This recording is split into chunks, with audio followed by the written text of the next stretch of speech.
નમસ્કાર અંદરમાં ન્યૂઝની વિશેષ રજૂઆત ઝીરો અવર કાર્યક્રમમાં આપનું સ્વાગત છે. હું છું યજ્ઞ.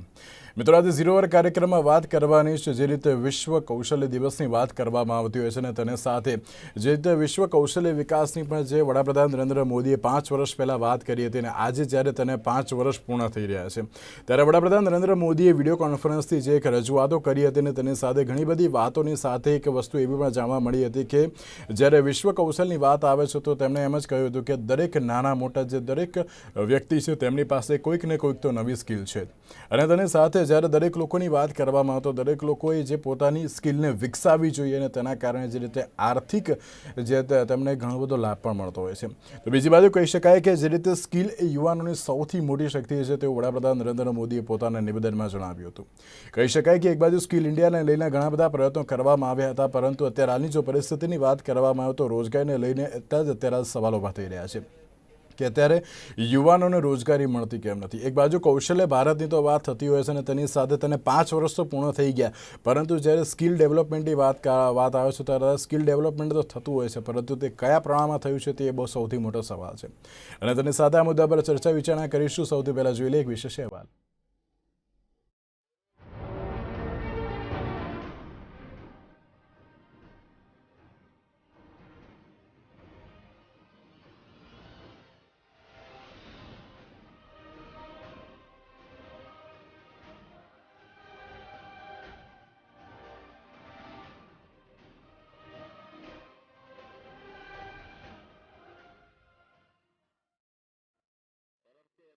વડાપ્રધાન નરેન્દ્ર મોદીએ વિશ્વ કૌશલ્ય દિવસના પ્રસંગે બુધવારે ડિજિટલ કોન્ક્લેવમાં સંબોધન કર્યું હતું. તેમણે કહ્યું કે દેશના યુવાનોને વિશ્વની જરૂરિયાતો વિશે ચોક્કસ માહિતી આપવાની કોશિશ કરી રહ્યા છીએ. નાની મોટી દરેક સ્કિલ આત્મનિર્ભર ભારતની મોટી તાકાત બનશે. સફળ વ્યક્તિની એ જ નિશાની હોય છે કે તે દરેક સ્કિલ વધારવા માટે નવી નવી તકો શોધે છે. કંઈક શીખવાની ઈચ્છા ન થવાથી જીવન થંભી જાય છે. પીએમ મોદીએ વિશ્વ યુવા કૌશલ્ય દિવસ પર તમામ યુવાઓને શુભકામનાઓ આપતા કહ્યું કે આજનો આ દિવસ તમારી સ્કિલને, તમારા કૌશલ્યને સમર્પિત છે. ઘણા લોકો મને પૂછે છે કે આજના સમયમાં વ્યવસાય અને બજારોમાં એટલી ઝડપથી બદલાવ આવે છે કે તેઓ સુસંગત કેવી રીતે રહેવું તે સમજી જ નથી શકતા. કોરોનાના આ સમયમાં તો આ સવાલ વધુ મહત્વનો બન્યો છે. હું તેનો એક જ જવાબ આપું છું. સુસંગત રહેવાનો મંત્ર છે સ્કિલ, રીસ્કિલ અને અપસ્કિલ. મોદીએ વધુમાં કહ્યું કે સ્કિલ, રીસ્કિલ અને અપસ્કિલનો આ મંત્ર જાણવું, સમજવું અને તેનું પાલન કરવાનું છે આપણા બધાના જીવનમાં ઘણું મહત્વપૂર્ણ છે.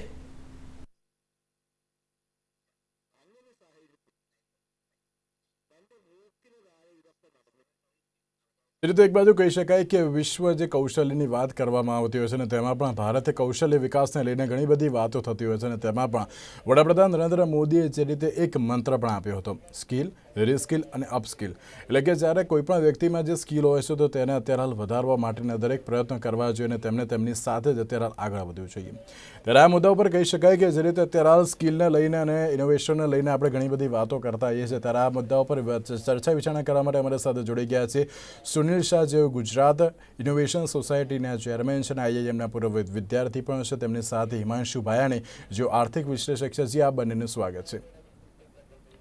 સૌથી પહેલો પ્રશ્ન હું હિમાંશુભાઈ આપને પૂછવા માંગીશ, કારણ કે આપ જે રીતે આર્થિક વિશ્લેષક છો અને અત્યારે હાલ જ્યારે ઇનોવેશનની વાત થતી હોય, સ્કિલની વાત થતી હોય અને તેને લઈને અત્યારે હાલ ઘણી બધી જે અત્યારે ચર્ચા વિચારણાનો દોર ચાલતો હોય છે અને બીજી બાજુ જ્યારે સ્કિલની વાત કરે તો વડાપ્રધાન નરેન્દ્ર મોદી કૌશલ્ય ભારતને લઈને અત્યારે હાલ ઘણા બધા કાર્યો કરતા હોય છે. અત્યારે હાલની પરિસ્થિતિ વિશે તમે તો પહેલાં શું કહેશો?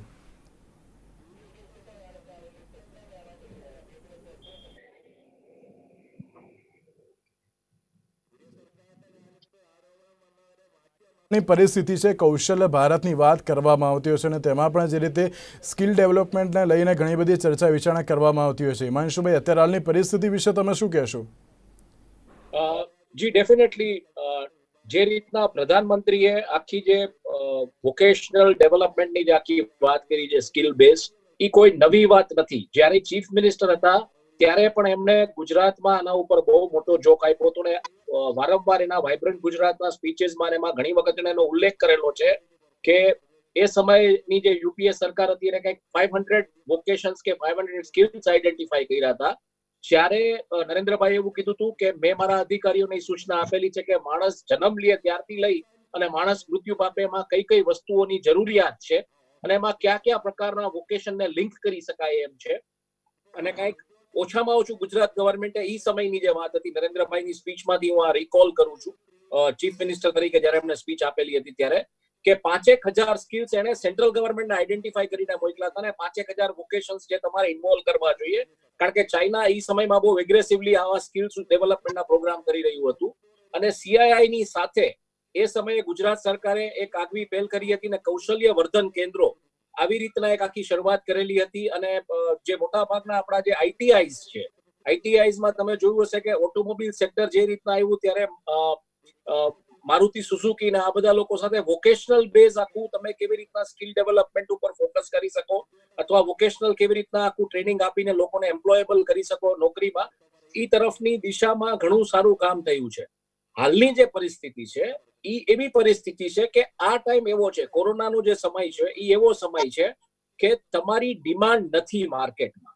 આ મારી દ્રષ્ટિએ એક સારો સમય છે એ સમજવા માટે કે ડિમાન્ડ કેવી રીતના ક્રિએટ કરવી ને એમાં સ્કિલ્સ કઈ ડિરેક્શનમાં ઉભા થઈ શકે.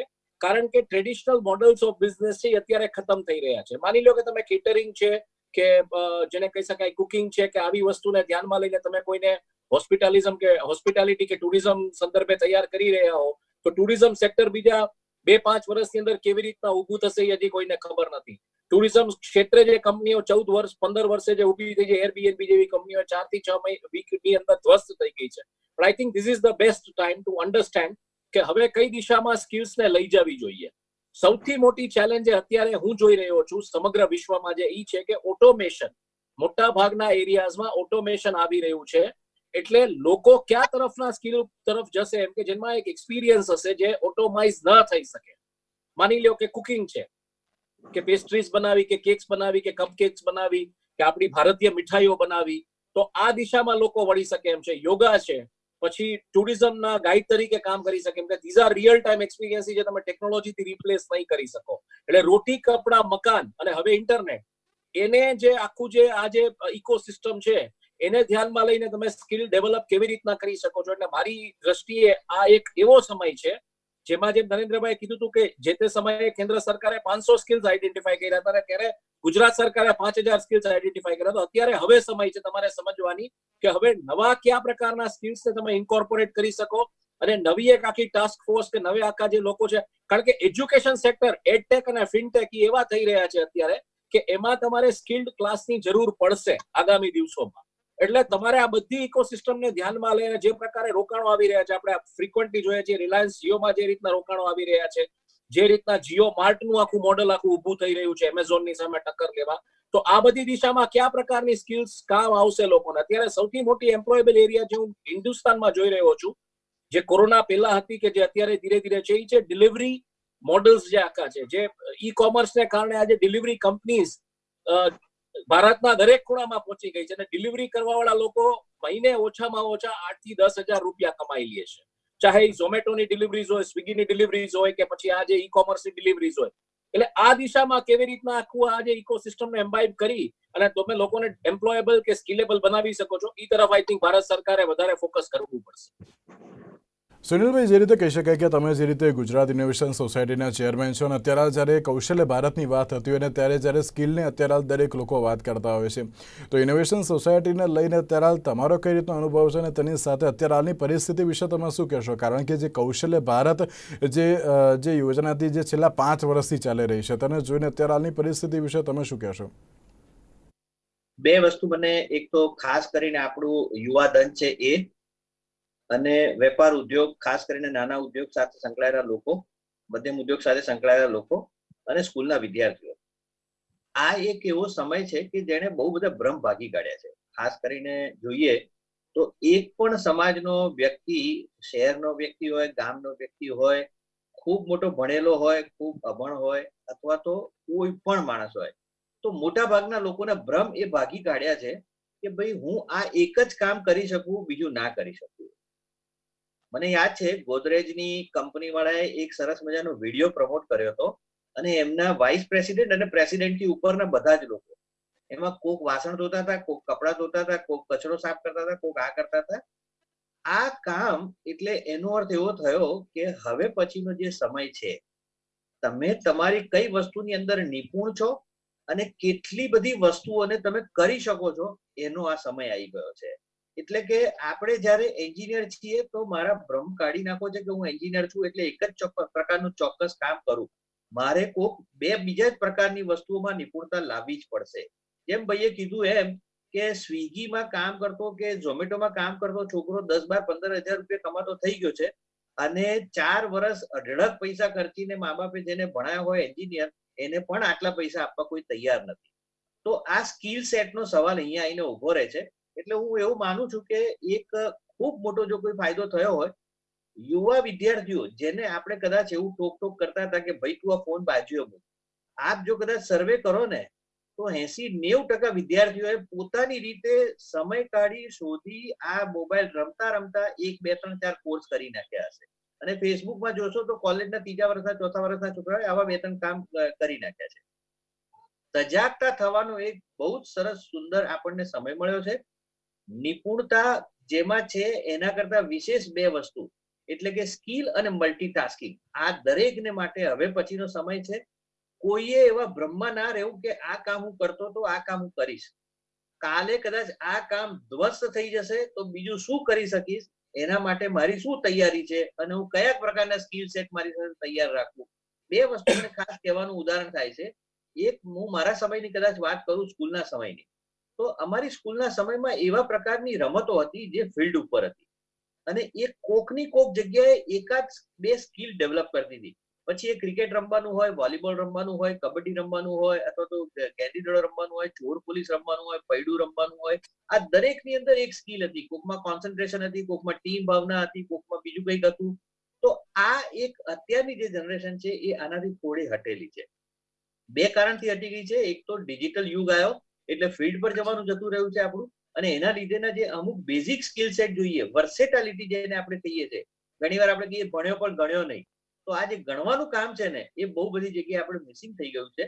આ એક કદાચ પાછું લાવવાનું કામ નરેન્દ્રભાઈની સરકારમાં અટલ ટિંકરિંગ લેબ એટલે કે લાખો સ્કૂલોની અંદર છોકરાઓનો જોગ સાયન્સ તરફ વધે, સાયન્સમાં મેથેમેટિક્સ તરફ વધે, કેમેસ્ટ્રી તરફ વધે, એ પ્રકારની એક ટિંકરિંગ લેબ દ્વારા આ સુધારો થઈ રહ્યો છે. આવનાર 5 વર્ષમાં આપણને એનું પરિણામ પણ મળશે.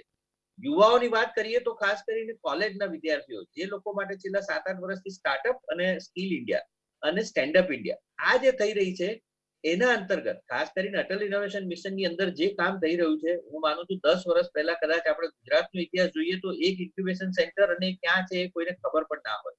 આજે 32 ઇન્ક્યુબેશન સેન્ટર ગુજરાતની અંદર કાર્યરત છે અને લગભગ એકબીજાની સાથે ગળાકાપ હરીકાઈમાં છે. એટલે છોકરો ભણતો હોય એને એવી ખબર પડી જાય છે કે મારે અહીંયા એક ઇન્ક્યુબેશન સેન્ટરમાં જવું છે. એ પ્રકારની સ્કિલ ડેવલપ કરવાનું એને આપોઆપ મન થાય એવું વાતાવરણ સરકાર તરફથી, અને બીજી બધી ફેસિલિટીની વાત કરીએ તો સરકાર તરફથી મુદ્રાથી લઈ અને સ્ટાર્ટઅપથી લઈ ગુજરાતે બહુ બધી પહેલ કરી છે સ્ટાર્ટઅપની પોલિસી લખવામાં, અને છોકરાઓ કોઈ નવું કામ કરે તો ઇનોવેશન કરે તો પેટન્ટ માટે પણ બહુ મહેનત કરી છે. તો આ બધી જે સરકાર તરફથી અત્યારે એક ફેસિલિટેશનનું કામ થઈ રહ્યું છે એ જોતા, અને સૌથી અગત્યની વાત કરીએ તો દેશનો વડાપ્રધાન જ્યારે આવા એક સ્કિલ્ડ અને યુથ ડે ઉપર પોતાનો એક અડધો કલાકનો સમય જ્યારે દેશની અંદર ગંભીર પ્રકારના કામો ચારે બાજુથી છે, રક્ષાથી લઈને કોરોનાથી લઈને આંતરિક એ લઈને, ત્યારે જો આટલો સમય ફાળે તો યુવાઓ માટે એક ખૂબ મોટું સારું ચિહ્ન છે. યુવા એમાંથી ખૂબ પ્રેરણા લેવા જેવું છે કે અમારા માટે જ્યારે એક દેશનો વડાપ્રધાન આટલો બધો સમય કાઢે છે તો આ યુથ માટે સ્કિલ શું છે અને મારે કઈ સ્કિલ લેવી પડશે, અને ફ્લેક્સિબિલિટી અને મલ્ટીટાસ્કિંગ આ 2 વસ્તુ જો યુવાન નહીં સ્વીકારે તો હું માનું છું કે આવનાર સમયમાં એમને કોઈ એસેપ્ટ નહીં કરી શકે. કહી શકાય કે અત્યારે રોજગારીને લઈને પણ ઘણા બધા સવાલો ઊભા થઈ રહ્યા છે. તમે જે રીતે આર્થિક વિશ્લેષક છો, જ્યારે સ્કિલ ઇન્ડિયાની વાત થતી હોય અને તેની સાથે અત્યારે જે દરેક યુવાનોને પોતાની સ્કિલ બતાવવાની હોય છે, પરંતુ તેમાં પણ અત્યારે રોજગારીને લઈને ઘણા બધા પ્રશ્નો ઊભા થઈ રહ્યા છે. જ્યારે દરેક લોકો એમ કહેતા હોય છે કે ના, તમે તમારા કૌશલ્યને કારણે એટલે કે સ્કિલને કારણે અત્યારે આગળ વધો અને તેમાં પણ દરેક લોકો સક્સેસ થશે, પરંતુ અત્યારે રોજગારીને લઈને પણ એટલા જ સવાલ ઊભા થઈ રહ્યા છે, ભલે 5 વર્ષ પૂર્ણ થઈ ગયા હોય કૌશલ્ય ભારતને લઈને. એઝ આઈ સેડ, જે તમે 5 વર્ષનો ગાળો જે કહો છો, આજે 2020માં આપણે વાત કરીએ છીએ, 2015ની જો વાત કરીએ તો 2016માં નોટબંધી આવી, ત્યારબાદ જીએસટી નું ઇમ્પ્લિમેન્ટેશન થયું, એટલે એ ક્યાંક સિસ્ટમ આખી જેને કહી શકાય કે એક રીસેટ બટન લાગેલું હતું. એને કારણે ઘણી બધી જેને કહી શકો તમે કે ઘણા બધા બિઝનેસ મોડલ્સ છે એ વાયેબલ હતા, વાયેબલ નહોતા, એ રીતની પરિસ્થિતિઓ સર્જાણી. કોરોનાએ મોટા ભાગના બિઝનેસ મોડલ્સની વાયેબિલિટી ઉપર ક્વેશ્ચન માર્ક મૂકી દીધો છે, કારણ કે આજે વર્ક ફ્રોમ હોમ છે એ તમે સર્વિસ સેક્ટરના એક તબક્કામાંથી કરી શકશો, પણ રેસ્ટોરન્ટ્સ વાળા વર્ક ફ્રોમ હોમ નહીં કરી શકે, હોટેલ્સ વાળા વર્ક ફ્રોમ હોમ નહીં કરી શકે, કુરિયરના ડિલિવરી બોય છે વર્ક ફ્રોમ હોમ નહીં કરી શકે. આ બધું સર્વિસીસ છે. આઈટી કંપનીઝ છે એ પોતાના કોડ લખાવવા કે બીજું ત્રીજું કંઈ કરવું, તો એ બધું વર્ક ફ્રોમ હોમ થઈ શકે. બિઝનેસ ડેવલપમેન્ટના પ્લાન્સ છે કે બીજું ત્રીજું થઈ શકશે વર્ક ફ્રોમ હોમ. એટલે સર્વિસ સેક્ટર જે મોટું કન્ટ્રીબ્યુટર છે આપણી ઇકોનોમીમાં, એ પાર્શિયલી હેમ્પર્ડ હતું વર્ક ફ્રોમ હોમને કારણે. મેન્યુફેક્ચરિંગ સેક્ટરમાં તો બહુ ક્લિયર પરિસ્થિતિ કે તમે ટાયર છે કે મોટરસાયકલ્સ છે કે બ્લીચિંગ પાવડર છે કે એફએમસીજી પ્રોડક્ટ્સ એ તમે ઘરે તો નથી જ બનાવી શકતા. એટલે એક પાર્શિયલ ફોર્સ કામ કરી રહી હતી અને એ બધા ફેક્ટર્સ જોવા મળ્યા આપણને. પછીની જે વાત છે એગ્રીકલ્ચર સેક્ટરમાં, તો મોટાભાગનો જે વર્ગ છે એ એગ્રીકલ્ચરની કોઈ વોકેશનલ ટ્રેનિંગ આ બધું હોતું નથી, કયો છે પાછો ગામડે. હવે એગ્રીકલ્ચર સેક્ટરમાં એનો ગ્રોથ કેવો હોય છે, વરસાદ સારો છે એટલે એ બધું જોવાનું રહેશે.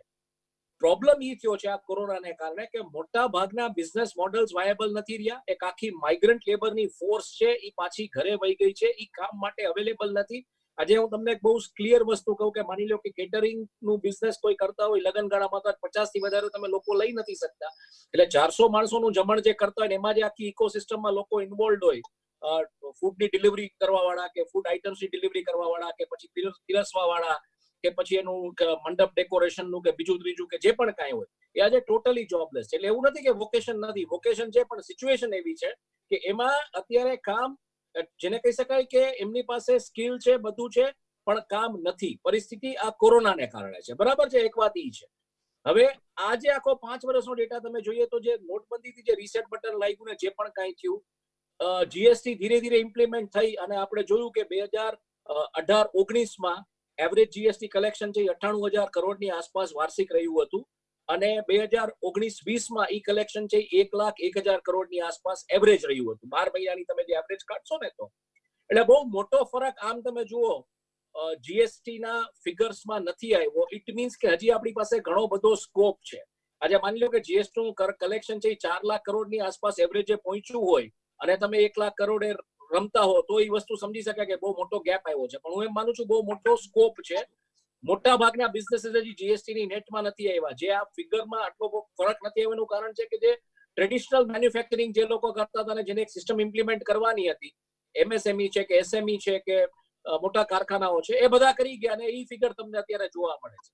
એટલે હું એમ માનું છું હજી ઘણો સ્કોપ છે આ દિશામાં. એક માત્ર હું તમને એક્ઝામ્પલ આપું કે જે એક સમય એવો હતો કે ગામડા આજુબાજુના હોય એની આસપાસનું કોઈ મુખ્ય તાલુકાનું કેન્દ્ર એ હટાણાનું કેન્દ્ર કહેવાતું. આજે હટાણાના કેન્દ્રો ખતમ થઈ ગયા છે.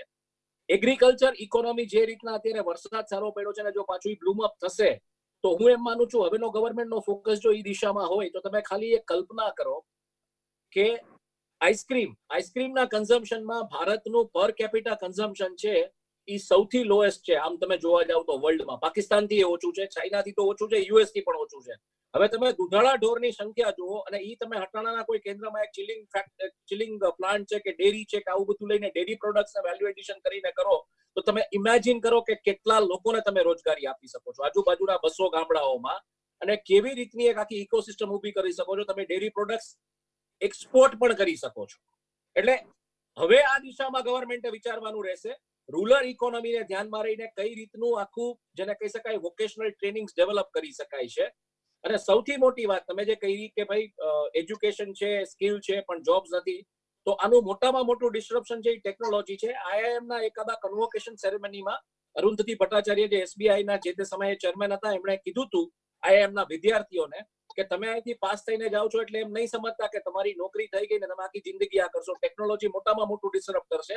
એટલે લાઈફમાં કોઈ એવા 2-3 સ્કિલ્સ ડેવલપ કરીને રાખજો, ચાહે અગરબત્તી બનાવવાના હોય કે યોગા શીખવાડવાનું હોય કે પર્સનલ ટ્રેનિંગ આપી શકો, જેથી કરીને કાલ સવારે તમે જોબલેસ થયા તો તમે તરત બીજી કોઈ કાર્ય કે બીજું કોઈ કાર્ય કરીને તમારી રોજીરોટી કમાઈ શકો.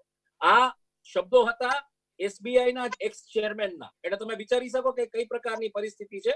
ટેકનોલોજી મોટું ડિસ્ટર્પ્ટર છે, પણ આપણી પાસે ભારતમાં જે સૌથી મોટી પોસિબિલિટી હું જોઉં છું છે કે આપણે 70% એગ્રીગેરિયન ઇકોનોમી છીએ હજી. અને જો ઈ દિશામાં આપણને આ કુદરતે મોકો આપ્યો છે, કોરોનાએ મોકો આપ્યો છે, અને એ દિશામાં જો ખરેખર આપણે કામ કરશું તો એક બહુ મોટી ક્રાંતિ લઈ આવી શકશું, સર્વિસ સેક્ટરને ઇન્વોલ્વ કરી શકશું, મેન્યુફેક્ચરિંગને કરી શકશું, અને આખી એગ્રી ઇકોનોમી અને રૂરલ બેઝ ઇકોનોમીની આસપાસ આખું મોડલ આપણે ડેવલપ કરી શકશું.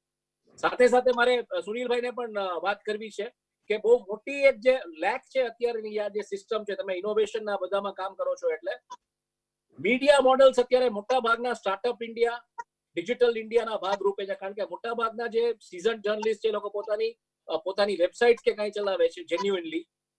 આનો કઈ ગવર્મેન્ટના કોઈ પણ જગ્યાએ ઉલ્લેખ નથી. માહિતી ખાતું આને મીડિયાનું સ્ટેટસ નથી આપતું. તમે જેમ કીધું કે પોલિસીઝ બની છે, તો એ દિશામાં જો ખરેખર ગવર્મેન્ટ આગળ આવે, ગુજરાત ગવર્મેન્ટ, અને જે ડિજિટલ મીડિયા ઓકે લઈ આવે તો આઈ થિંક સુનિલભાઈ હું તમને સવાલ પૂછવા માંગીશ કે જ્યારે વડાપ્રધાન નરેન્દ્ર મોદીની વાત કરવામાં આવે તો તેમના દ્વારા એક મંત્ર આપવામાં આવ્યો હતો કે સ્કિલ, રીસ્કિલ અને અપસ્કિલ. તેના લઈને તમે શું કહેવા માંગશો? હું એવું માનું છું કે આ બિલકુલ યોગ્ય શબ્દ છે. એટલે કે અને પરિસ્થિતિ માણસની દરેક સમય બદલાય છે.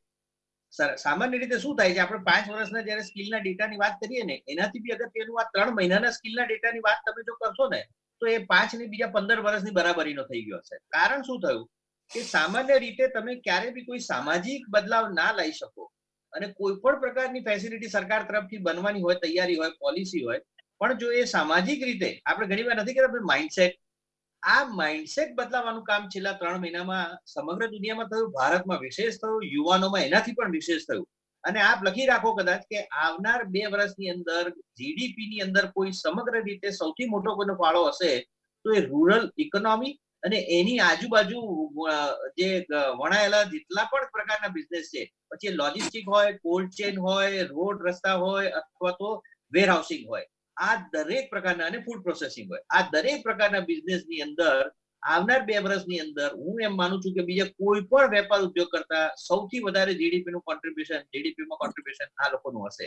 હવે જો આવું થવાનું હોય, ખૂબ લોકો ગામડામાં પરત પહોંચી ગયા છે, તો આ લોકો એમની જાતને જે એમનામાં સ્કિલ છે એ સ્કિલને કાં તો રીસ્કિલ કરે અથવા તો અનસ્કિલ કરે અને નવી કોઈ સ્કિલ. હું સ્પષ્ટપણે માનું છું કે કોઈ જગ્યાએ ક્યાંય બેકારીનો પ્રશ્ન આ દેશમાં આવનાર 2, 3, 4, 5 વર્ષની અંદર નહીં આવે. અત્યારે હાલની જે કૌશલ્ય ભારતની વાત કરવામાં આવતી હોય છે ને તેને લઈને અત્યારે વડાપ્રધાન નરેન્દ્ર મોદી દ્વારા તો ઘણી બધી વાતો કરવામાં આવી છે, અને તેની સાથે જ્યારે રીસ્કિલ, અપસ્કિલ અને સ્કિલની વાત કરવામાં આવતી હોય તો તેને લઈને પણ અત્યારે હાલ ઘણા બધા જે દરેક લોકોએ જે તેનો ફાયદો ઉઠાવ્યો છે. કારણ કે કોઈ પણ વ્યક્તિની વાત કરવા તો કોઈ પણ વ્યક્તિની અંદર એક તો સ્કિલ હોય છે કે જેના કારણે તે તેનું કામ પણ કરી શકે છે, તેની રોજગારી પણ મેળવી શકે છે, અને તેની સાથે તે સ્કિલ શું છે તે પોતે વ્યક્તિએ શોધવી જોઈએ. અને તને જે રીતે કહેવામાં આવ્યું છે કે સ્કિલ, રીસ્કિલ અને અપસ્કિલ કરવું જોઈએ કે જેના કારણે તેને પણ ઘણો બધો ફાયદો થતો હોય છે. જે સુનિલભાઈ, મહેશભાઈ, આ બંનેનો આભાર અમારી સાથે ચર્ચામાં જોડાવા માટે. તો આજના ઝીરોમાં બસ આટલું. રજા આપશો. નમસ્કાર.